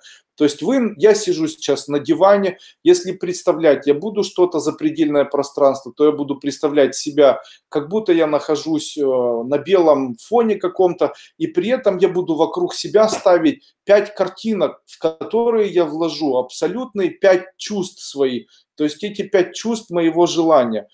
И я эти 5 чувств, допустим, это выглядит так, ой, он там меня использует, я все равно, я не знаю, как с ним жить, ну пусть разберется Бог, да, или пусть Вселенная разберется, я направил эту энергию от своей макушки вверх. И после этого я говорю, но я все же хочу, чтобы этот человек бросил там пить и стал со мной жить и так далее. И после этого я хочу вот здесь и представляю первый круг красный. Я хочу вот здесь, представляю второй круг оранжевый или желтый. И здесь, и ставлю в запредельном пространстве вокруг себя 5 вот таких вот шаров. После этого я говорю, я это чувствую, и мне это очень нравится. И после этого, где бы я ни находился уже в обычной жизни, я должен соединиться с вот этим чувством, которое в тот момент, когда я выстраивал эти круги, во мне возникало. То есть настроиться на элемент тонкости. Тогда этот элемент тонкости, его не нужно никак, не нужно никак в дальнейшем рассматривать вот это чувство. Его нужно чувствовать в виде прямо ощущения. Когда человек сосредотачивается на ощущении в своей груди, то перед ним возникает состояние концентрации. То есть он начинает смотреть в одну точку. Вы, наверное, это уже знаете. То есть я начинаю чувствовать. Итак, первое, я поставил эти чувства вокруг себя в виде 5 шаров. После этого эти чувства меня переполняют. Я запомнил, как они меня переполняют, забыл об этих шарах. Второе, я представляю, будто это чувство, оно у меня находится где-то, я его источаю из себя. При этом я своими глазами не шевелю. Эта точка является точкой в пространстве, которая создает вибрацию исполнения вашего желания, вокруг которой будут развиваться события. Вот вам маги Средневековья. За 5000 лет до нашей эры они говорили о том, каким образом можно заниматься магией. Далее он рассказывает. Тантра номер 10. Анна Ром пишет, сейчас я прочитаю.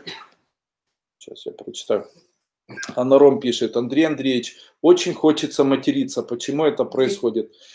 Дело в том, что это вы находитесь в эгрегоре людей, которые постоянно хотят доказать окружающему миру свою важность. Когда человек ругается, он доказывает всему миру свою важность. Дело в том, что когда человеку хочется материться, в этот момент человеку не хватает, дальше мы будем все вместе смеяться, не хватает просто обыкновенной книжной информации. Я говорю это серьезно. Вам не хватает книжной информации. Я нас понимаю. Ну, какие можно книги почитать в этот момент, чтобы... Я могу даже посоветовать. Ну, конечно, это будет с моей стороны выглядеть, наверное, там, забавным, да. Я могу посоветовать вам книгу Достоевского, которая называется «Записки смешного человека». Бесы, да, бесы Чехов, да. Достоевский, точно. Мне очень нравится палата номер 6. Мне нравится палата номер 6. Это как бы нравственная, создает вот процесс такой вот безнравственности, нравственности. И непонятно, где более безнравственно, это в социуме или нравственно в психиатрической больнице. Знаете, вот эти вот элементы, они создают процесс, где можно задумываться, там, где можно не чувствовать, а думать. То есть вот такие бесы, да, бесы, конечно, потрясающая книга Достоевского.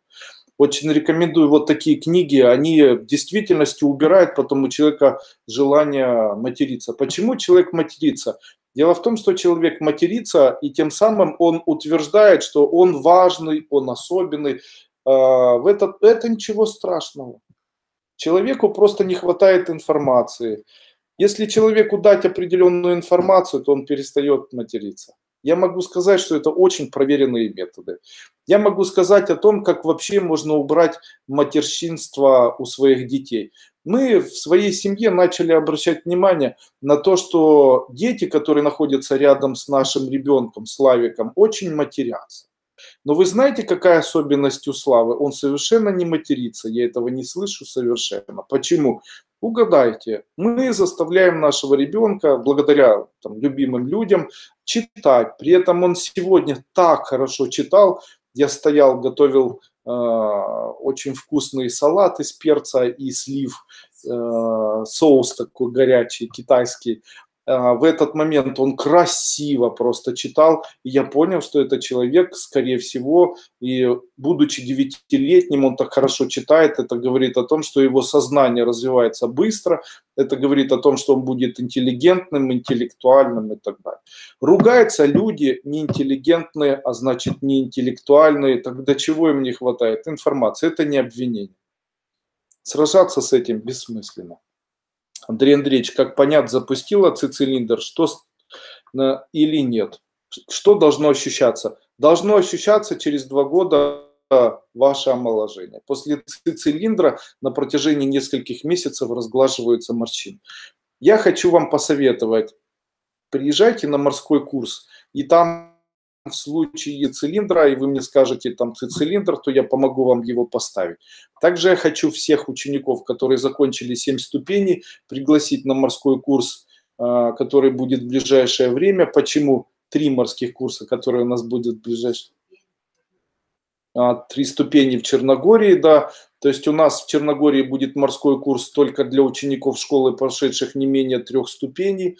Приезжайте на любой морской курс, и ученикам 7 ступени я правильно поставлю сферы, после этого сделаю вам реализацию вас и запущу вам совитур. Дело в том, что наша школа Кайлас – это не конец. Когда человек заканчивает 7 ступеней, он должен ко мне подойти, обязательно найти возможность со мной увидеться хотя бы раз в жизни и попросить меня, чтобы я ему поставил правильно реализацию совитур. Это будет окончанием реализации его в школе. Таким образом, человек становится полноценным магом и в дальнейшем может использовать свою магию уже более очень профессионально. Только закончила прохождение обновленной ступени. Я в восторге. Спасибо. Полностью разделяю вашу философию, начинаю практиковать. Успехов. Скажите, пожалуйста, для чего нужны ароматические палочки? Пачули галока, которые продаются у вас в магазине. Можно освещать пространство. Да, пачули галока можно освещать пространство. Это палочки горькие, поэтому в случае, если вы будете освещать пространство дома, то у вас будет постоянное желание что-то делать. То есть у вас появится желание писать, ремонтировать, подметать и так далее. Эти палочки не нужно возжигать в утреннее, вернее, в вечернее время, потому что семье иногда необходимо, чтобы они отдыхали. Вообще, если у вас есть работники, которые работают там, малярами, штукатурами там, или еще кем-то, то я рекомендую возжигать такую палочку в тех местах, где работают физически. Тогда у человека нет ощущения усталости, он будет работать гораздо больше. Вот так. После СНГ-11 открылся обман экономического консультанта и ушел мужчина, но нет зла на них. Так правильно, ура. Только закончила ступень. Как понять, ответил. После употребления у узвара зелья из золота, серебра и меди ощущение горечи во рту. Почему? Это говорит о том, что у вас выпускается энергия старости. Да, это выпускается энергия старости. Горечь во рту – это энергия старости. Поэтому чем больше горечи во рту, тем больше горечи было в жизни. Это наша жизнь, в которой мы живем, это накопление горечи. Накопление горечи. Именно поэтому воспоминания обычно плохие и так далее. То есть что мы видим? Мы горечь. То есть мы едим сладость жизни, а после этого она образуется в горечь пережитых событий. Да, в горькую ягоду. И после этого, конечно же, это все превращается в горечь нашей жизни. Как можно это все изменить? Естественно, когда горечь переполняет наш внутренний мир, то он не дает новой сладости появиться, и новой сладости нас наполнить. И в этот момент может помочь как раз вот такой узвар золота, особенно золота, серебра и меди. Естественно, как это пьется, как я там объясняю, все в порядке. Ничего не бойтесь, очень помолодеете. Андрей Андреевич, а если не проходил все ступени школы Кайлас, увидеться возможно, приехать на морской курс? Конечно, каждый человек, даже не проходивший никогда школу, имеет право приехать на идиоматические морские курсы, которые у нас проводятся в Крыму, а также проводятся за границей. Единственный в этом году будет морской курс Черногории, который посвящен только определенной программе, и туда могут приехать ученики исключительно после 3-й ступени. У меня пару вопросов по практикам СНГЯ. Первое. Имеется ли разница в эффективности при практиковании онлайн-семинара и в записи? Второе, как часто долго их нужно и можно практиковать. Третье, какое время суток есть ограничения. Хочу вам сказать, дорогие мои друзья, если вы хотите получить эффект от эзотерики, то занимайтесь принципиально вместе со мной. Дальше, сколько после сангая можно применять данные практики? Их можно применять в случае, если вы знаете, как они работают всю жизнь, если вам это необходимо. В случае, если не знаете, то вы их практикуете только на подключении ко мне. А это что значит? Обычно после такого сангая я говорю, данная сангая будет работать в записи только до такого-то, такого-то числа. То есть сангая номер 11, оно будет работать до сентября. В сентябре я отключусь, и после этого каждый сможет практиковать это уже без такой яркой эффективности.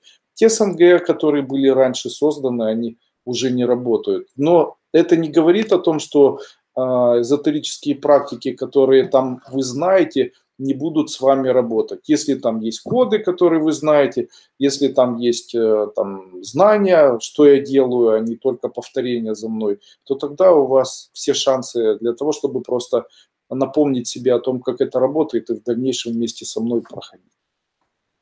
Ну что, дальше продолжаем.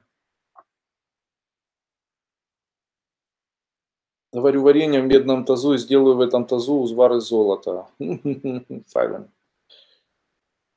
Продолжаем. Итак, у нас был уже пункт 9, который дал нам возможность понимания того, как в случае, если у человека чувства, они ему мешают, и после этого не знает, как разобраться, он должен обратить внимание на сознание. Но если и сознание не дает решения вопроса, то человек может сосредоточиться на макушке, сделать выдох и произнести «пусть все решится элементом проведения».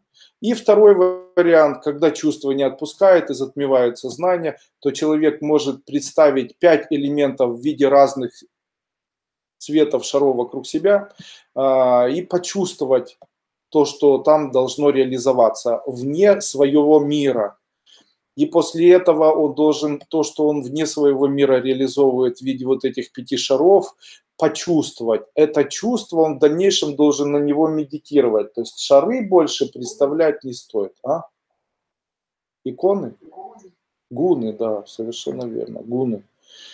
Таким образом, человек представляет этих 5 чувств, и после этого эти 5 чувств не в себе, а сзади себя. Это что похоже на пятиконечную звезду и так далее. То есть это настоящая эзотерика. Магия есть в этой книге, и эту магию вы уже используете, кто прошел первую и вторую обновленную ступень. Дальше 10. Глаза закрыты. Зри свое внутреннее бытие в подробностях, так увидишь свою истинную сущность. Рассказываю, что это обозначает. Вы раздражаетесь на человека. У вас появляются нервные состояния. Вы не знаете, как с этим справляться. И вам необходимо там как-то убрать из себя это. Если человек закроет глаза и сосредоточится на этих чувствах, которые ему мешают, то он может своим внутренним миром вытолкнуть эти чувства из себя. Таким образом, вытолкнуть чувства из себя назад гораздо легче, чем с ними справляться. Таким образом, вытолкнув из себя ненатуральное, вы обретаете состояние идентичности своей. Таким образом, ваши внутренние чувства, которые возникают и в вас находятся, они вам не принадлежат. Если они, вот вы должны понимать, чувства нашего тела, они связаны с тем, что обозначено в элементе нашего рождения.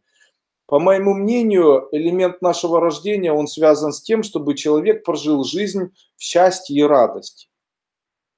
Если закрыть глаза и в вашем теле не возникает состояние чувства счастья и радости, а возникает чувство страдания, переживания, желания невероятного, которое заставляет страдать. Вот смотрите, когда человек там увидел женщину, допустим, мужчина, увидел женщину, после этого познакомился с женщиной, переспал с женщиной. Это правильно, это реализация божественна.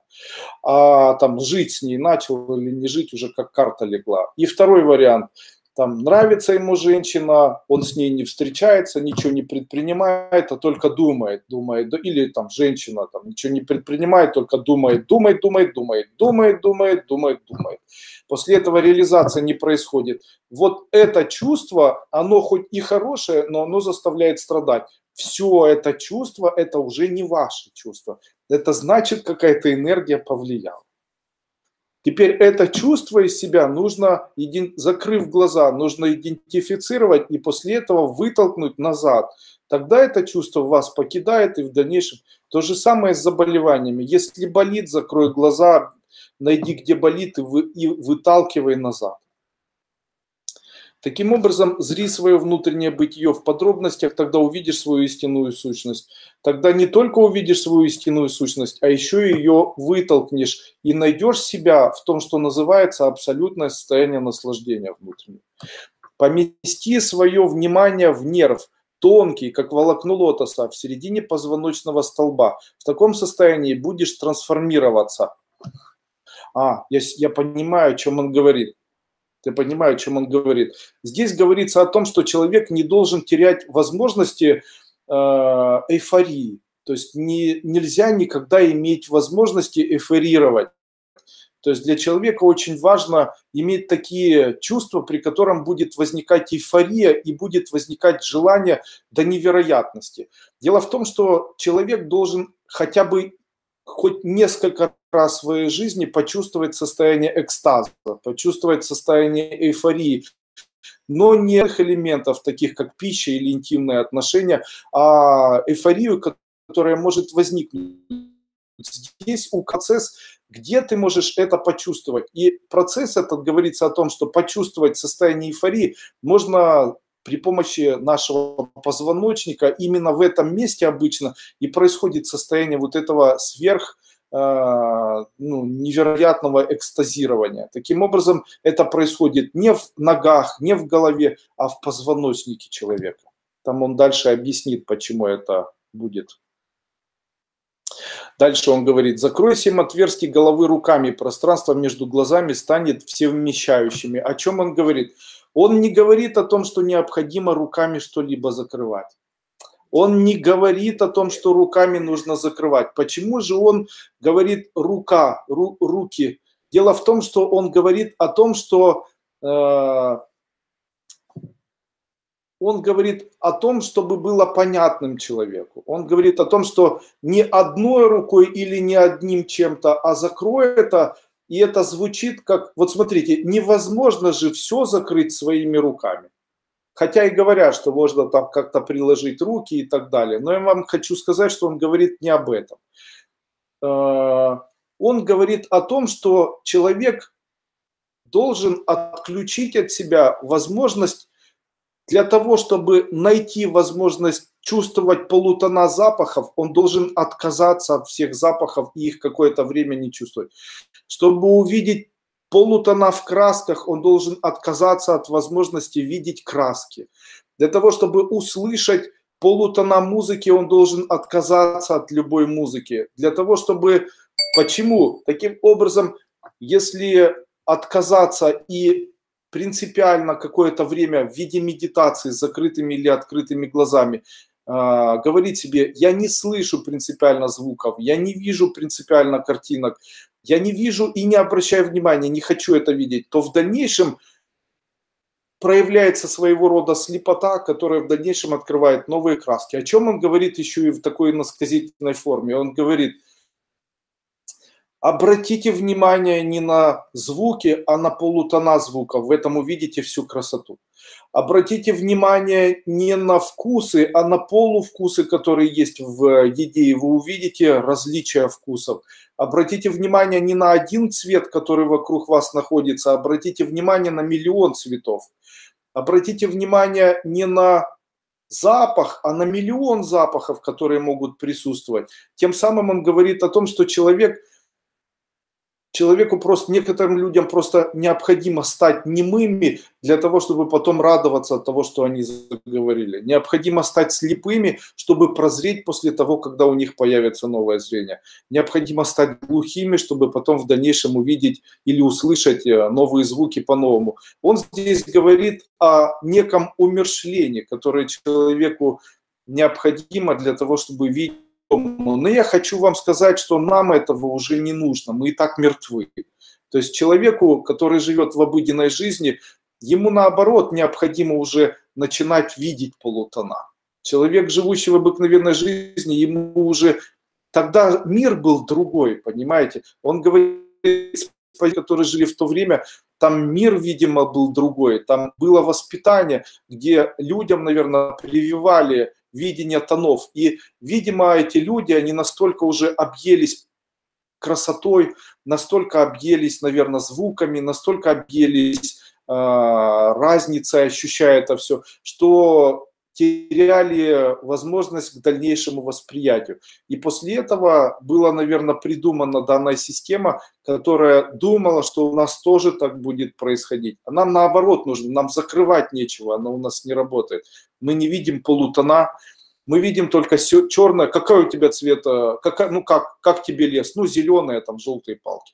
А как же полутона? А как же там сияние солнца? А как же это объективная расширенная картина? Это все, оно может создаваться в случае, если человек может это видеть. А сначала человек начинает видеть, люди говорят, ну что я вижу лес? Ну и что я вижу небо? Правильно, ничего не произойдет. Почему? Потому что когда ты видишь небо один раз, то ничего не происходит. А когда в твоей коллекции рассматривания неба есть миллион неб, которые ты видел осознанно, то тогда есть чем сравнить. И тогда в этих сравнениях появляются миллионы всевозможных полутонов. Естественно, это говорит о том, что человек приобретает невероятное расширение сознания. Расширение это происходит за счет расширения вкуса, за счет расширения запахов, за счет расширения слуха, за счет расширения, что мы там еще делаем?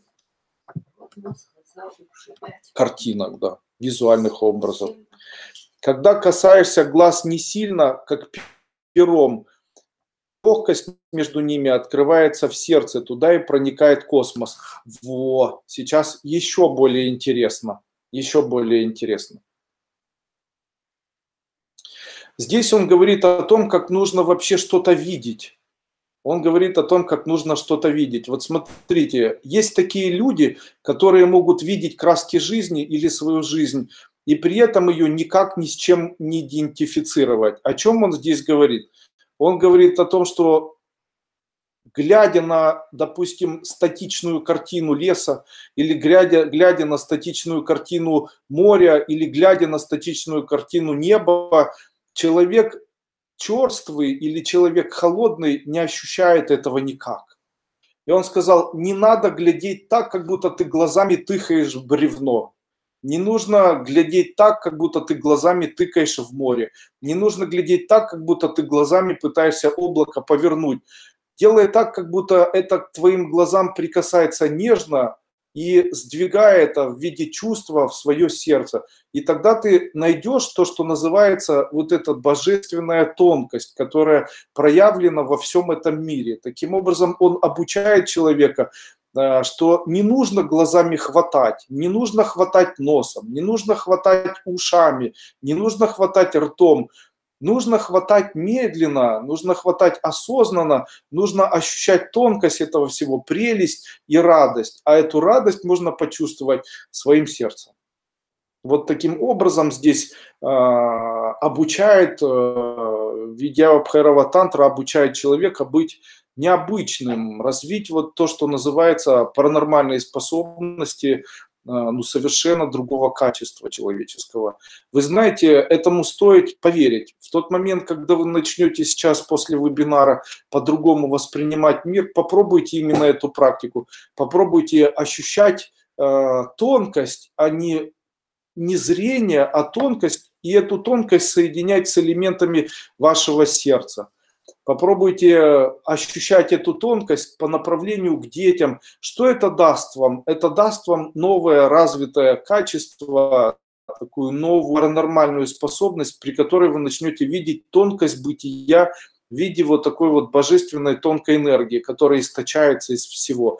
Вы увидите, насколько это уникально. То есть в этой и в предыдущей шлоке Шива объясняет своей жене, каким образом можно наработать у себя качество, при котором можно видеть божественную тонкость во всех проявлениях, обучая этому людей.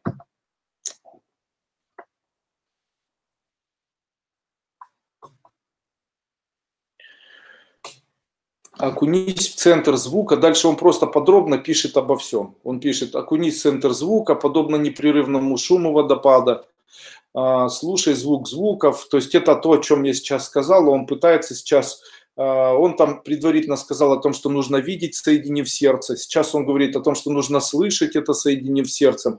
Дальше он будет говорить о том, что нужно ощущать, как будто ты находишься и ощущаешь это все сердцем и так далее.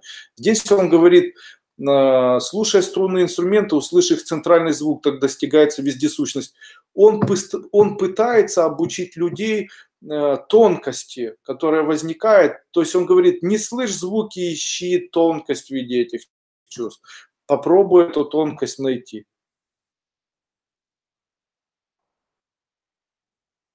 Он здесь объясняет, что так можно соединить, вот здесь он пишет: непрерывно нараспев, произнося звук, затем все тише и тише, чувствуя погружение в безмолвную гармонию. О чем он это говорит?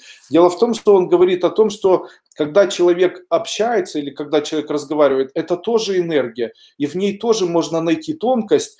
Эту энергию можно найти, потому что когда ты начинаешь разговаривать с человеком, как я с вами, то можно найти эту струну и найти чувство. И потом в дальнейшем использовать это в своих магических целях. Допустим, разговаривая с человеком, и после этого, настроившись на вот такую тонкость, как будто пером прикасайся к человеку, как бы тихонечко начинаешь разговаривать, с добром начинаешь разговаривать, мягко, то после этого начинаешь ощущать вот эти токи, которые могут много сказать тебе о человеке. Это и есть элемент правильного просматривания человека.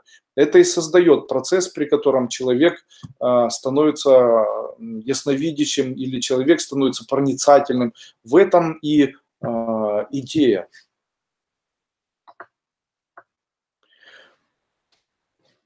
Дальше. Представляй дух одновременно... Почему он пишет, чувствуя погружение в безмолвную гармонию? Вначале вы будете чувствовать человека, а после этого, не общаясь с человеком, вы сможете ощущать, что человек чувствует в середине себя. Это своего рода то, что называется подключение. Это подключение делается, когда начинаешь с человеком разговаривать. То есть с человеком начинаешь общаться, после этого подключаешься, после этого чувствуешь, после этого безмолвно смотришь на человека и начинаешь чувствовать тонкость эту, которая с ним происходит. Как я это чувствую? Я смотрю на человека и в середине себя ощущаю, как этому человеку нехорошо. Или в середине ощущаю, как дальше в его жизни проявятся какие-то неприятности. Или там, как человеку неприятно. И это тонкие энергии такие, они не возникают в виде моих чувств, они возникают звуков, которые ощущаешь прямо вот как сказано в этой тантре, напрямую в середине своей груди. Вот начинать нужно последовательно, вот как он и написал, первое, второе, третье. Представляй дух одновременно внутри себя и снаружи, пока вся Вселенная не станет одухотворенной. О чем он сейчас говорит? Он говорит о том, что человек, который считает, что он в жизни особенный, человек, который считает, что он в жизни какой-то выделенный, и человек, который считает, что на нем поставлена какая-то точка или там какая-то там особенность какая-то в нем и так далее, он совершает неправильный поступок, лишая себя того, что называется одухотворенность. На самом деле там в тантре было написано не одухотворенность, а духовность. А что такое духовность, по моему мнению? Духовность – это элемент доброты. Таким образом, в тантре он сказал такие слова. Он сказал: старайся убрать возможность зла в середине себя и во внешнем мире стремись к элементу доброты. Таким образом ты познаешь добро Вселенной, потому что в этот момент, когда доброта есть в середине тебя, когда она есть внешнего мира, то тогда весь твой путь, он будет бесконечным проявлением элемента доброты. Все, уже будем заканчивать, идут дети. А уже 8. Дальше. Милая Деви, ощути присутствие пространства, проникающее далеко за пределы твоей формы вверх и вниз. Для чего человеку необходимо ощущать пространство? Дело в том, что этим самым он объясняет своей жене о том, что каждому человеку по зубам абсолютно все, что дано в этом мире. Каждый человек имеет право на все, что происходит в этом мире. То есть человек имеет право садить, имеет право, и что ему дает? Ему дает, то есть здесь говорится о том, что бы кто бы ни говорил, все равно у тебя есть права. То есть все, что снизу, все, что сверху, все, что в данный момент с тобой, это все твое. И его у тебя никто не заберет. Пока открыты твои глаза, все, что перед тобой, это твое. Имей надежду, имей веру, это с тобой будет всегда происходить. Здесь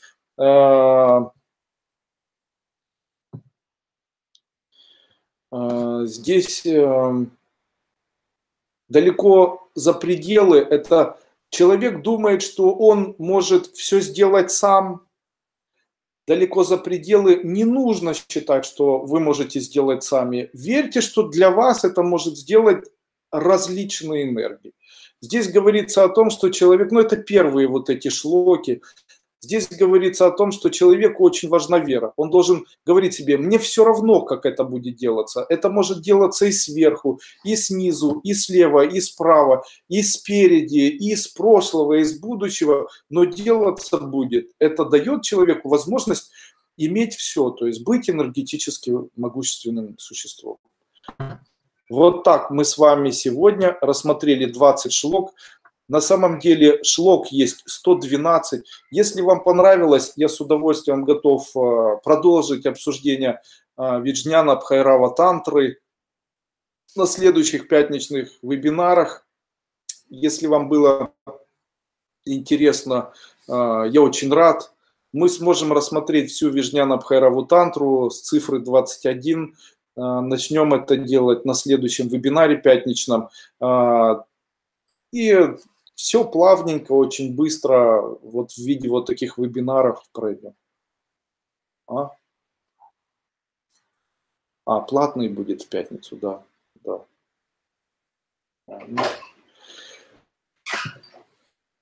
Я желаю вам успеха. Если вы хотите поддержать эзотерическую школу Кайлас, у вас есть желание. Мои дети пришли из леса, грязненькие вот такие. Что там? Давай поцелуемся. Привет. Давай магию сделаем. Пусть у всех будет много реализации в жизни добра. И мисом. Давайте. Давай ура теперь сделаем. Ура. Ура! Давай еще раз ура. Ура! И еще раз. Ура!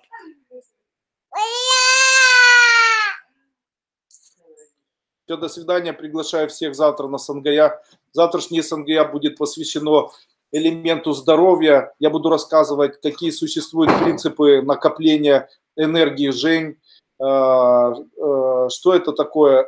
Я расскажу, как сделать так, чтобы увеличить внутреннее тепло, полечить внутренние органы, убрать там внутренние жиры, внешние жиры, там, привести себя в энергетически хорошее состояние и так далее. Завтра будем работать целиком с физикой нашего тела. Это будет завтрашнее Сангая. Да. Завтра мы его проведем. Очень рекомендую, приходите. С вами был Андрей Дыко.